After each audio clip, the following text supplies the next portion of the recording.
Hello बच्चों, कैसे हो। आज जो हम टॉपिक पढ़ने जा रहे हैं उसका नाम है force on A current carrying conductor placed in a magnetic field. तो ये जो चैप्टर हम पढ़ रहे हैं उसका नाम है magnetic effect of current. NCERT की बुक में इसी चैप्टर का नाम होगा मूविंग चार्जेस एंड मैग्नेटिज्म। तो ये टॉपिक बहुत इंपॉर्टेंट है। इस टॉपिक को शुरू करने से पहले कुछ मैं आपको पुरानी यादें ताजा करवाता हूं। हम जैसे पढ़ चुके हैं, अगर कोई चार्ज पार्टिकल है,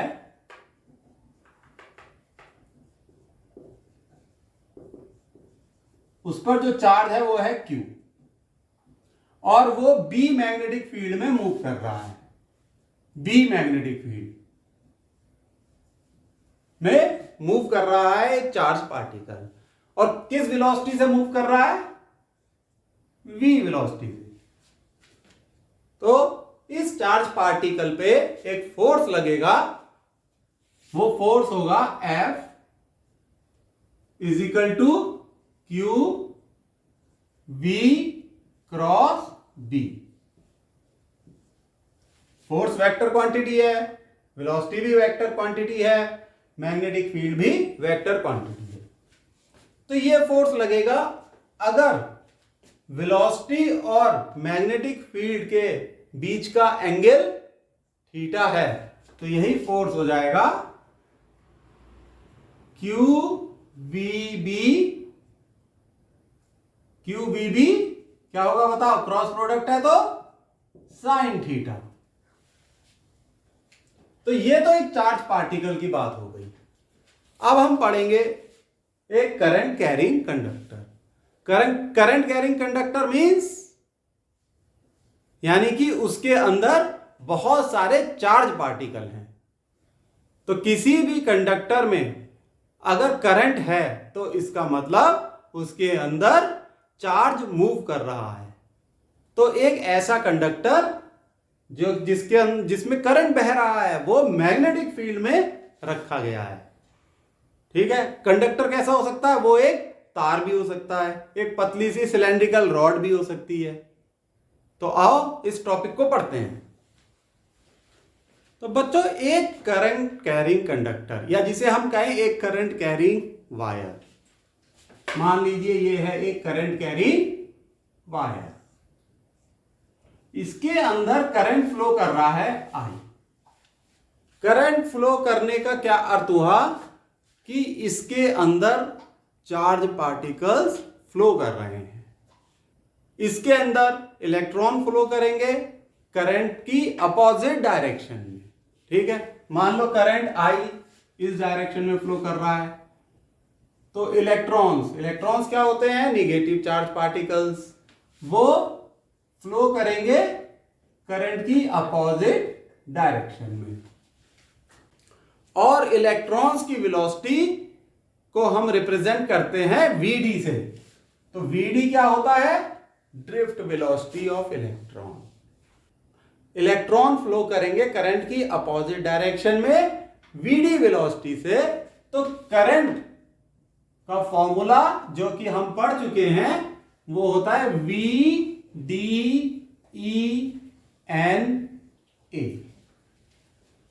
याद आया? ये N क्या होता है? Number of electrons per unit volume, और A area of cross section. E तो आपको पता ही है, charge on the electron. VD drift velocity. ठीक। I current. तो बच्चों, ये फॉर्मूला तो हम पहले पढ़ चुके हैं, इसकी डेरिवेशन भी कर चुके हैं। ये दो फॉर्मूले हम बोर्ड पे लिख लेते हैं। पहला क्या है? अगर चार्ज पार्टिकल पे जो फोर्स लगता है Q V B sine theta, और I क्या है? VD ENA। इन दोनों फॉर्मूले का यूज अब हम अपनी मेन डेरिवेशन में करेंगे।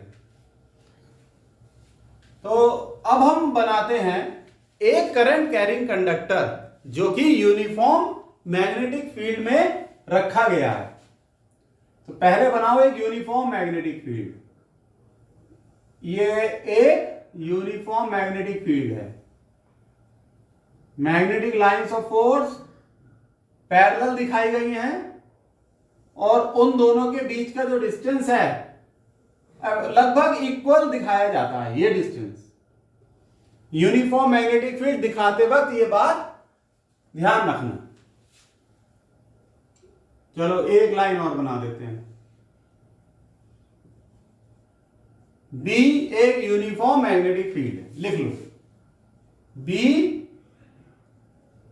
Uniform magnetic field.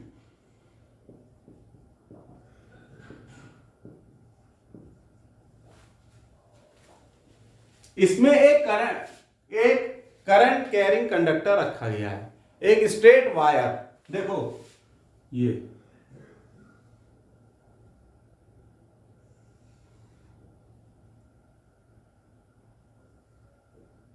Theta angle पर है ये।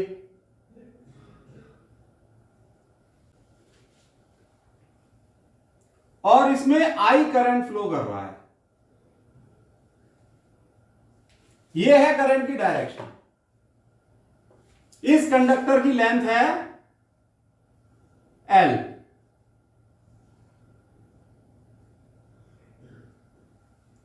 एरिया ऑफ क्रॉस सेक्शन है A।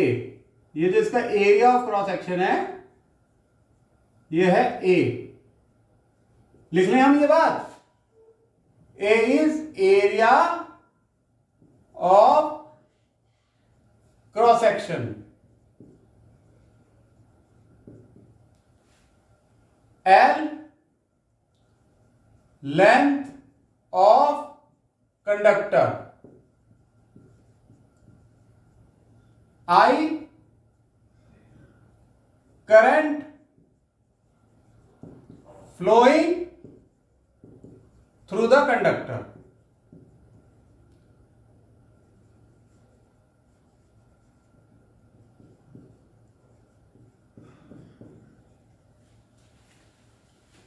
थीटा एंगल पे ये कंडक्टर रखा गया है। अब बात ध्यान से सुनो, अगर करंट की डायरेक्शन ये है तो इलेक्ट्रॉन्स करंट की डायरेक्शन के अपोजिट मूव करते हैं। बिल्कुल सही बात। तो करंट की डायरेक्शन के अपोजिट इलेक्ट्रॉन्स मूव करेंगे और इलेक्ट्रॉन जो मूव करते हैं वो ड्रिफ्ट वेलोसिटी से मूव करते हैं। यानी उनका मूवमेंट जिस वेलोसिटी से होता है उसे हम कहते हैं ड्रिफ्ट वेलोसिटी। पढ़ चुके हैं, लिख लेते हैं ड्रिफ्ट वेलोसिटी ऑफ इलेक्ट्रॉन। इस पूरे कंडक्टर में बहुत सारे इलेक्ट्रॉन होंगे, लेकिन हम एक इलेक्ट्रॉन को लेके चलेंगे और इस इक्वेशन को अपना बेस बनाएंगे और निकालना क्या है, हमें इस कंडक्टर पे लगने वाले फोर्स को निकालना है। तो अगर हम एक इलेक्ट्रॉन लें तो उस इलेक्ट्रॉन में कितना फोर्स लगेगा? भाई वो इलेक्ट्रॉन इस मैग्नेटिक फील्ड में रखा हुआ है तो फोर्स लगेगा, ये चार्ज क्या होगा E। तो फोर्स ऑन एन इलेक्ट्रॉन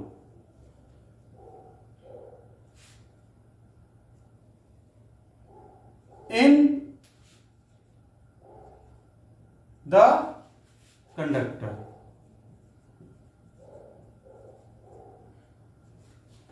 वो फोर्स होगा E। ये एक चार्ज है V, ड्रिफ्ट वेलोसिटी से मूव कर रहा है इसलिए VD।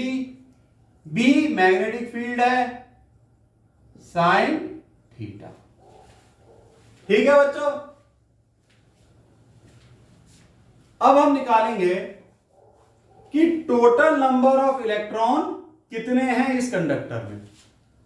भाई ये तो हमें पता लग गया कि एक इलेक्ट्रॉन में इतना फोर्स लग रहा है, बस हम ये पता कर लें कि टोटल नंबर ऑफ इलेक्ट्रॉन कितने हैं, उसको इससे मल्टीप्लाई कर दें, वो टोटल फोर्स आ जाएगा। तो इसके लिए हम सबसे पहले मानते हैं स्मॉल एन। क्या होता था स्मॉल एन? इसमें number of electrons per unit volume, number of electrons per unit volume. और वॉल्यूम कितना होगा कंडक्टर का? वॉल्यूम ऑफ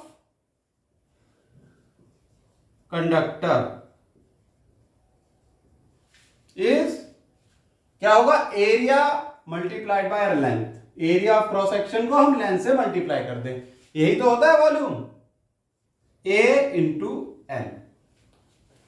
तो total number of electrons in the conductor कितने हो गए भाई? ये small N number of electron एक यूनिट वॉल्यूम में, और इतने वॉल्यूम में कितने इलेक्ट्रॉन होंगे? एन मल्टीप्लाइड बाय ए है। तो total number of electrons in the conductor, इसे कैपिटल एन से डिनोट करते हैं, एन ए इंटू एन। देखो बच्चों सिंपल है। चलो ये नोट डाउन कर लो, फिर ऊपर का रब कर देंगे। कर लिया नोट डाउन पॉज करके?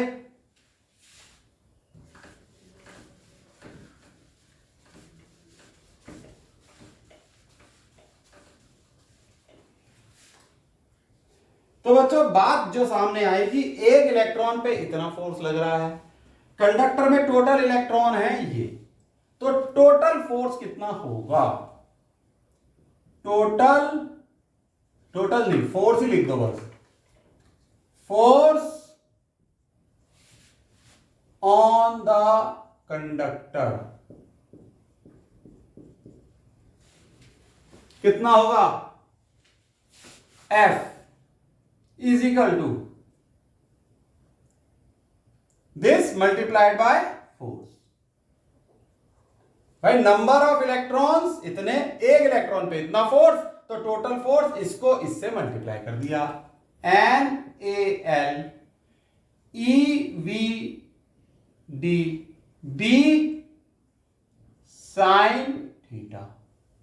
ठीक, अब थोड़ा सा रीअरेंज करो, वी डी ले आओ यहां, तो ये होगा V D E N A, ठीक, एल बी साइन थीटा। सही है? ये है फोर्स। अब ये क्या है? V D E N A, ये है करंट आई। आ गई ना बात पकड़ में? F is equal to I L B sine theta. तो ये है डेरिवेशन फोर्स की। इतना फोर्स लगेगा F अगर एक कंडक्टर जिसमें I करंट फ्लो कर रहा है, L करंट कंडक्टर की लेंथ है, और वो यूनिफॉर्म मैग्नेटिक फील्ड B में रखा गया है। कितने एंगल पे रखा गया है? थीटा एंगल पे। चलो, फोर्स मैक्सिमम कब होगा ये पूछा जाता है, तो ये फोर्स मैक्सिमम होता है जब साइन थीटा 1 होता है। ये लिख लो, force is maximum when sine theta is 1, means theta is 90 degree. यानी ये जो कंडक्टर है अगर मैग्नेटिक फील्ड के परपेंडिकुलर रखा गया है तो इस पे फोर्स मैक्सिमम लगता है। ठीक, यानी मैक्सिमम फोर्स क्या हुआ? साइन थीटा 1 हो जाएगा, F मैक्सिमम। एग्जाम में ये कई बार पूछा जाता है, F maximum equal to I L B. जब कंडक्टर इस तरीके से रखा गया है मैग्नेटिक फील्ड के परपेंडिकुलर। क्लियर है ये बात भी? सब समझ में आ गया? चलो इसे नोट डाउन कर लो बच्चों।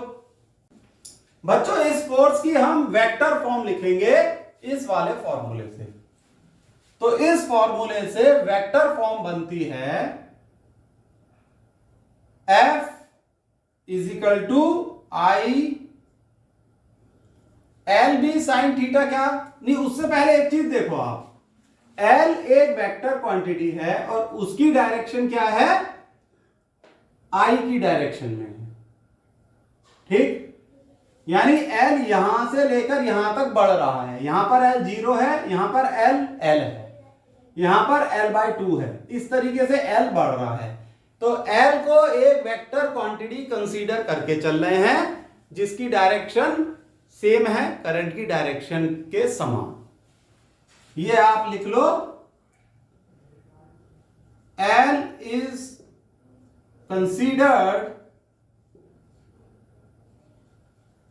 as a vector quantity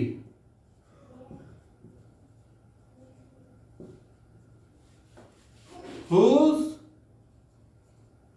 direction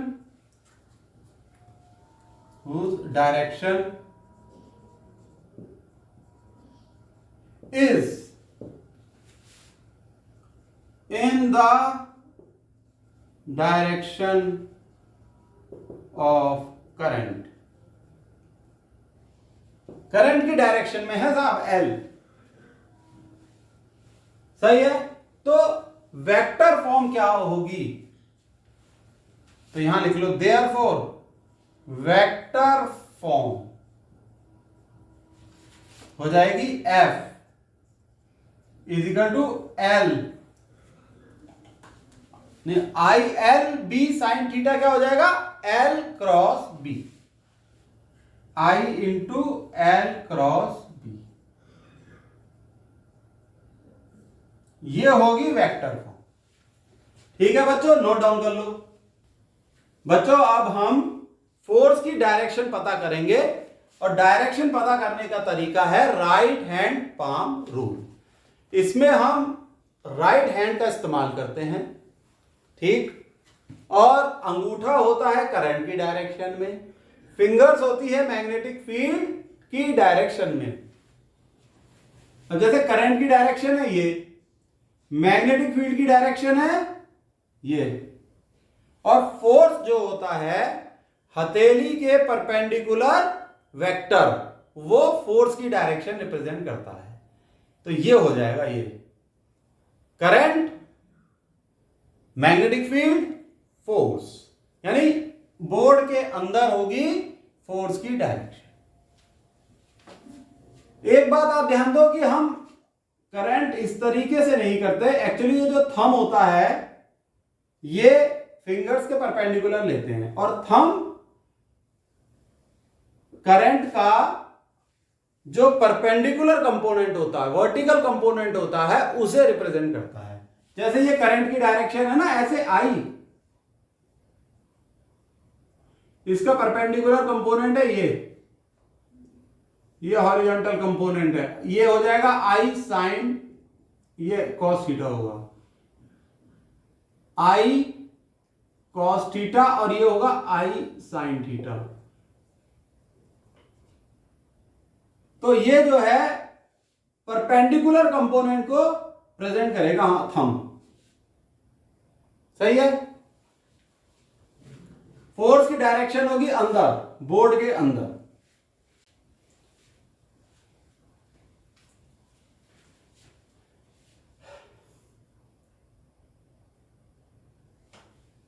तो ये बात आप लिख लो, F इज ये direction of F, direction of force vector is inward perpendicular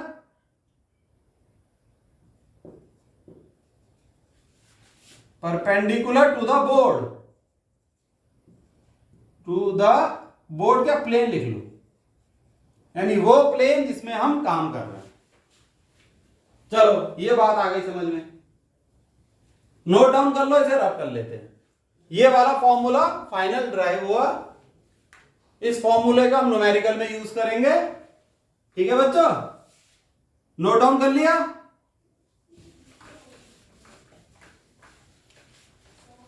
अब आप एक खास बात जो मेरे एक स्टूडेंट ने मुझसे पूछी थी वो मैं आपसे डिस्कस करना चाह रहा हूं। डेरिवेशन तो बच्चों पूरी हो गई, हम ये लिखते हैं F equal to I L B sine theta. तो एक बच्चे ने पूछा कि सर हम वेक्टर फॉर्म लिखते हैं I F equal to I L cross B, हम ऐसे क्यों नहीं लिखते F equal to I B cross L, ऐसे हम क्यों नहीं लिखते? हम ये क्यों लिख रहे हैं और ये क्यों नहीं लिख रहे?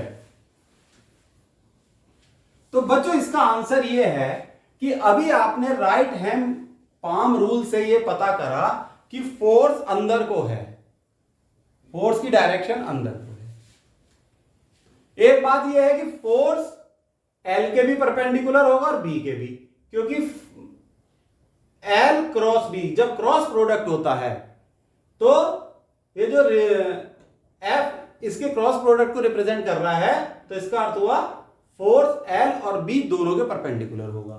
भाई ये एल है ये बी है, फोर्स इन दोनों के परपेंडिकुलर है।